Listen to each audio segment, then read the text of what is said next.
They skipped my birthday, so I skipped their fortune. When I turned 29, my apartment was silent. No balloons. No calls. Not even a text from my family. I sat alone with a store-bought cupcake and a single candle, whispering, "Happy birthday, loser." That night, I promised myself something. One day, they'd regret ever making me feel invisible. 3 years later, they did.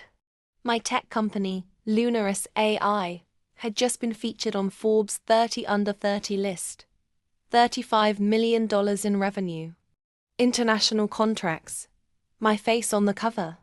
The same family who ghosted me suddenly remembered my number. And they didn't come empty-handed. They showed up at my penthouse with cake, wine, and the fakest smiles you've ever seen. "We're so proud of you, honey." My mom squealed, her voice dripping with greed. My brother raised his glass. "You've really made it, sis. We always knew you would. Always knew." "Please." I let them talk. I smiled, nodded, laughed when they laughed. Then my father slid an envelope across the marble table.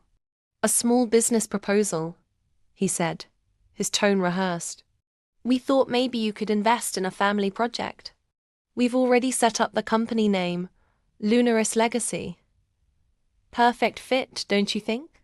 My champagne nearly spilled from how hard I was trying not to laugh. They named it after my company.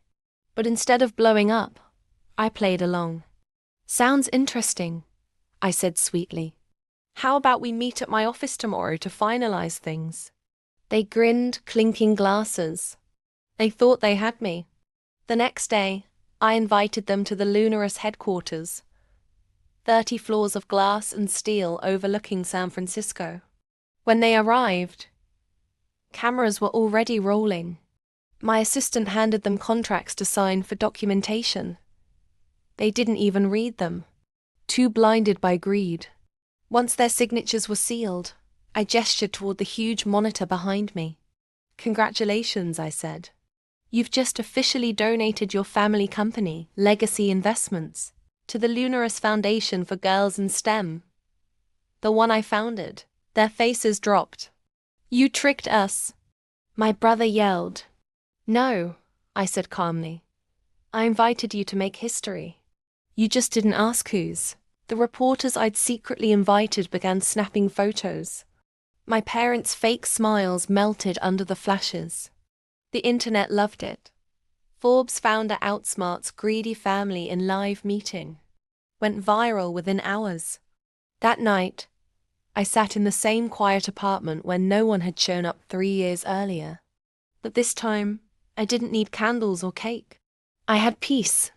And when my mom called crying, begging for forgiveness, I simply said, "You should have been there when I had nothing." I hung up, smiled, and poured myself a glass of wine. Revenge never tasted this smooth. If you love stories where karma dresses in designer heels and serves revenge colder than champagne, hit that subscribe button right now. Because the next story, oh, it's even sweeter.